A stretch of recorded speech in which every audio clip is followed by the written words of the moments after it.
Құрметті Арыс қаласының тұрғындары, 24 маусымда Арыс қаласында орын алған төтенше жағдайлардың зардабын жою мақсатында Арыс қаласы бойынша 17 секторда қазіргі таңда құрылыс жұмыстары жүргізілуде. Арыс қаласы бойынша жалпы 17 секторға қала бөлінген, 17 сектор бойынша әрқайсысына арнайы мамандар бөлінген. Қазіргі таңда Арыс қаласындағы 8 мыңға жуық құрылысшылар жұмыс атқаруда. Аталған құрылыс нысандарының қазіргі таңда алғашқы этапында шатыр жабу жұмыстары, екінші кезекте терезе, есік терезелерін орнату, соңынан ішкі әрлеу жұмыстары жүргізіледі құрылыс нормаларына сәйкес.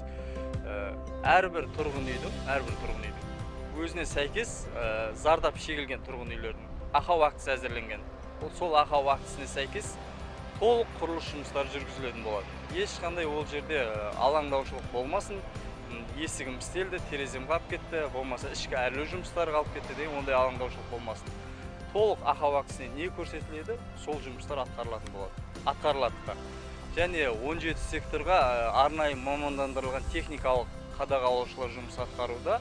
Олар міндетті түрде үйде қаралған ақау актісі болмаса қалып кеткен жұмыстарды олар жібермейді.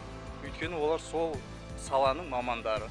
Сондықтан мына жұмысымыз істелді, мына жұмысымыз қалып кетті деген алаңдаушылық болмасын. Дефектіде не қаралады, толық жұмыстар орындалатын болады.